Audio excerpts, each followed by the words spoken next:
Al-Ittihad dan Al-Hilal ke final Piala Super Arab Saudi. Kesal di kartu merah, Ronaldo mau tonjok wasit. Inter butuh 6 poin dalam 2 laga menuju Scudetto. Indonesia U23 kalahkan UAE 1-0.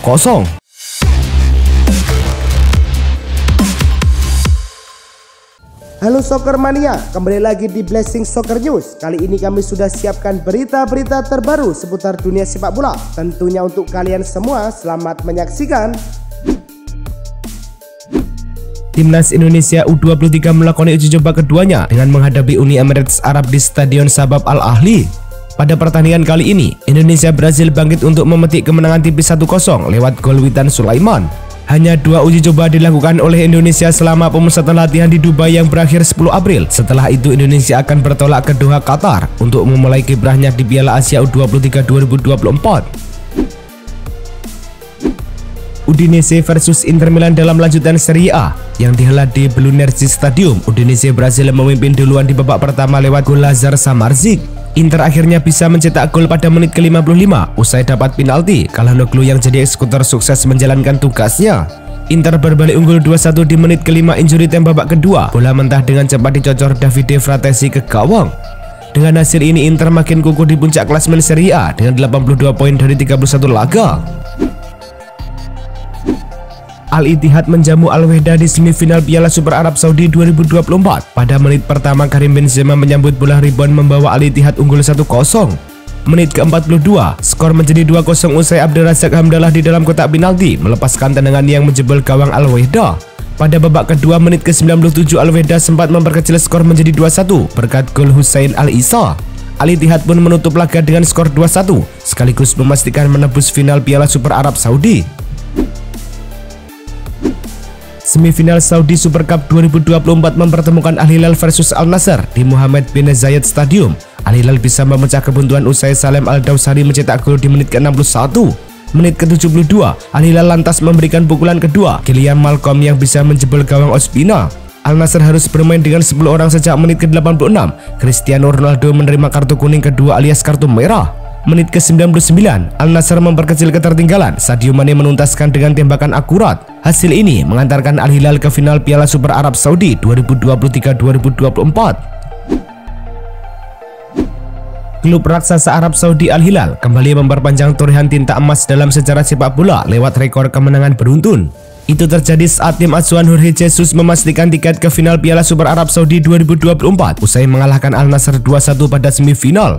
Dengan demikian, Al-Hilal sudah mencatatkan 33 kemenangan berturut-turut di semua kompetisi sejauh musim ini. Catatan itu menjadi rangkaian terpanjang yang pernah ada di dunia. Dalam situasi tertinggal itu, Ronaldo terlihat sempat emosi. Pemain Portugal itu di kartu merah usai menyekut Al-Bulaihi di tepi lapangan. Saat berebut bola out, Ronaldo menyekut lawannya dan langsung di kartu merah. Pemilik 5 Ballon d'Or itu sempat kesal. Dalam tayangan kamera, Cristiano Ronaldo sempat mengepalkan tangannya di belakang wasit. Gesturnya bak ingin menonjok sang wasit. Wasit Al-Huwaii sendiri tak melihatnya. Ronaldo kemudian meninggalkan lapangan dengan kesal. Inter Milan bisa meraih gelar juara lebih cepat dengan hanya butuh 6 poin lagi dalam 2 laga ke depan. Hal itu dikarenakan Inter Milan akan bertemu dengan AC Milan pada Giornata ke-33 Liga Italia musim ini setelah menjamu Cagliari.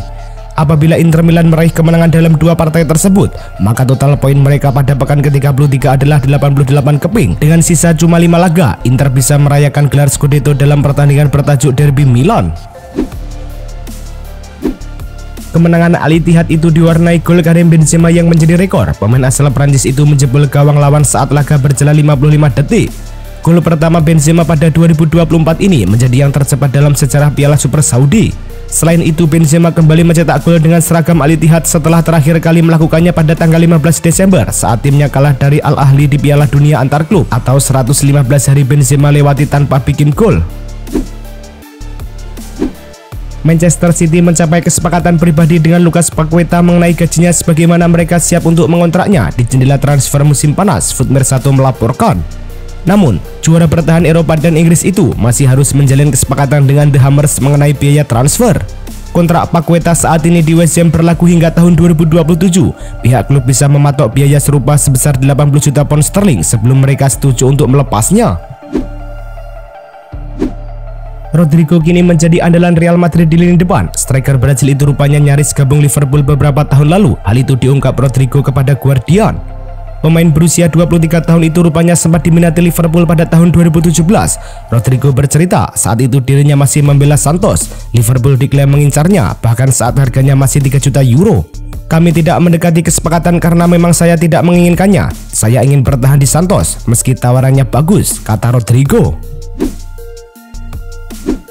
Everton dihukum pemotongan poin lagi oleh Premier League. Kali ini The Toffees dihukum pengurangan 2 poin dan turun ke posisi 16 Liga Inggris. Hukuman ini dijatuhkan setelah Komisi Independen menemukan Everton melanggar aturan profitabilitas dan keberlanjutan (Profit and Sustainability Rules). Premier League mengizinkan klub merugi 105 juta pound sterling selama periode 3 tahun. Ini jadi kali kedua klub Merseyside tersebut dihukum pengurangan poin setelah pelanggaran pertama atas kasus yang sama untuk periode hingga 2021-2022.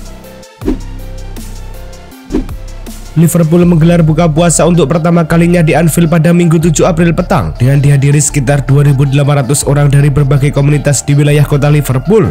Acara bertajuk Berbagi Ramadan ini diselenggarakan oleh Badan Amal Resmi klub, LFC Foundation, bekerja sama dengan jaringan masjid wilayah Liverpool. Azan kemudian berkumandang di seantero Anfield dengan sangat merdu, menjadi penanda waktu untuk berbuka bagi mereka yang menjalankan. 19 Min melaporkan bahwa baik tim pelatih dan manajemen MU sudah bersepakat untuk menjual Sancho. Bahkan di Dortmund performanya angin-anginan padahal ia diberi jam bermain reguler. MU sudah menetapkan harga jual Sancho. Setan Merah berencana menjual sang winger di angka 40 juta euro. Angka ini hanya separuh dari harga yang mereka bayarkan ke Dortmund saat membeli sang winger. MU tidak keberatan jual rugi Sancho agar ia bisa lekas laku di musim panas nanti. Scott McTominay absen melawan Liverpool karena ia mengalami cedera saat melawan Chelsea. Ia mengalami cedera lutut saat menghadapi Chelsea. Cedera itu dikabarkan tidak masuk dalam kategori cedera yang parah. Namun sang gelandang merasa kesakitan jelang lawan Liverpool sehingga Erik ten Hag memutuskan untuk menariknya. Ia diperkirakan akan absen sekitar 2 minggu untuk memulihkan cedera ini. Namun proses pemulihannya bisa berjalan dengan lebih cepat. Barcelona sudah memutuskan untuk berpisah dengan Ansu Fati secara permanen. Ini disebabkan performa sang winger tidak membaik saat dipinjamkan ke Brighton. Di sisi lain, Barcelona saat ini memiliki banyak pemain sayap top di tim mereka. Klub Inggris Wolverhampton dikabarkan berminat merekrut sang winger. Di sisi lain, dua klub La Liga Valencia dan Sevilla juga dirumorkan ingin merekrut sang winger. Jadi Barcelona siap menunggu tawaran masuk untuk sang pemuda. Liverpool semakin serius mendekati pelatih Sporting CP Ruben Amorim. Dikutip dari media-media Portugal plus jurnalis Italia Fabrizio Romano, Liverpool sudah mengontak agen Amorim. Mereka sudah mendapat informasi soal klausul dalam kontrak Amorim di Sporting. Disebut Amorim punya klausul 10-15 juta euro jika ada klub non-Portugal yang ingin menebusnya.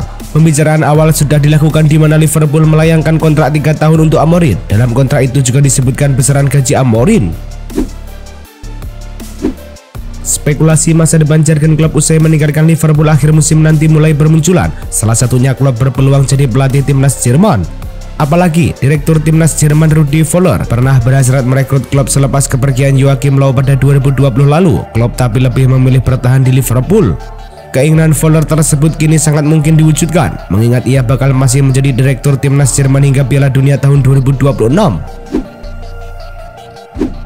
AC Milan dilaporkan puas dengan performa Christian Pulisic. Menurut laporan Corriere dello Sport, Milan siap mengaktifkan klausul kontrak Pulisic untuk setahun ke depan. Sosok 25 tahun sejatinya memiliki kontrak hingga Juni tahun 2027 mendatang. Namun Rossoneri berniat memperpanjang kontrak hingga tahun 2028 dan klausul tersebut tersemat dalam masa baktinya. Kapten timnas Amerika Serikat itu sejauh ini sudah mendulang 10 gol dari 29 laga di Serie A. Ajax tengah mencari manajer baru pasca memecat Maurice Stijn pada Oktober 2023 lalu. Untuk sementara, John van Schip menjadi pelatih interim De Goden Zoden. Menurut laporan Sky Sport, mantan pelatih Chelsea dan Brighton Graham Potter dibidik untuk mengisi pos sebagai pelatih tetap di Ajax. Pembicaraan sempat digelar. Namun Potter menolak kembali ke lapangan meski dirinya tengah menganggur pasca dipecat dari jabatannya di Chelsea April 2023 kemarin. Harry Kane datang ke Bayern Munchen demi bisa menuntaskan ambisinya meraih trofi juara. Namun justru FC Hollywood yang kemudian terancam gagal meraih trofi juara musim ini. terkait terpuruknya Bayer. Bila bicara hubungannya dengan Harry Kane, sejatinya striker asal Inggris itu memberikan penampilan individu yang sangat impresif. Harry Kane telah mencetak 38 gol dan 12 assist dalam 37 penampilan bersama Bayern Munchen di seluruh kompetisi musim ini. Juventus memang mampu mengakhiri tren negatif dengan kemenangan 1-0 atas Fiorentina di Stadion Allianz. Akan tetapi, Allegri tetap menuai kritik pedas karena Bianconeri tidak mampu sesuai ekspektasi para supporter. Antonio Cassano menilai Massimiliano Allegri telah kehabisan akal dan tidak pantas lagi menjadi pelatih kepala Juventus. Cassano mengatakan Bianconeri tidak akan mampu meraih prestasi membanggakan apabila tetap mempertahankan Allegri.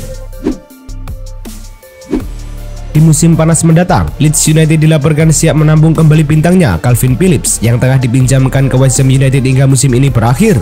Menurut laporan Sportzone, Leeds sudah melakukan kontrak dengan perwakilan Manchester City terkait keinginan mereka memulangkan sang bintang ke Elland Road. The Whites memang bisa memulangkannya lantaran berpotensi promosi ke Premier League pada musim depan. FIFA memberikan pujian terkait kemajuan positif yang dilewati beberapa waktu terakhir. FIFA sendiri menulis artikel berjudul Indonesian Football is Making Good Progress di laman resmi mereka. Dua hal yang menjadi sorotan adalah suksesnya Indonesia menggelar Piala Dunia U17 2023 dan posisi yang melesat di ranking FIFA. PSSI menilai bahwa kondisi saat ini merupakan sinyal positif dari sepak bola Indonesia. Mereka menilai bahwa hal tersebut jadi bukti bahwa Indonesia terus berkembang dalam beberapa waktu terakhir. Pemain berdarah Belanda Indonesia Jens Reven dilaporkan segera tiba di Indonesia, besar kemungkinan untuk mengurus proses naturalisasi jadi WNI. Hal tersebut diketahui lewat WhatsApp Reven dengan tenaga ahli Kemenpora RI, Hamdan Hamidan. Pesan tersebut kemudian diunggah lewat Instastory Hamdan.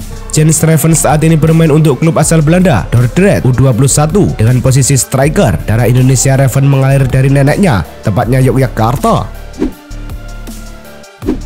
Ketua Umum PSSI Erick Thohir sangat berharap pemain belakang timnas Indonesia Justin Hubner bisa membela skuad Garuda di ajang Piala Asia U23. Akan tetapi harapan tersebut belum bisa tercapai lantaran klubnya saat ini Cerezo Osaka baru bisa melepas Justin di tanggal 17 April. Sementara timnas Indonesia sudah mulai bermain lawan Qatar tanggal 15 April, kemudian menghadapi Australia tanggal 18 April dan terakhir kontra Yordania tanggal 21 April. Itulah tadi kumpulan berita-berita terbaru dari kami. Simak terus berita-berita terbaru lainnya dan jangan lupa like, komen, dan juga subscribe.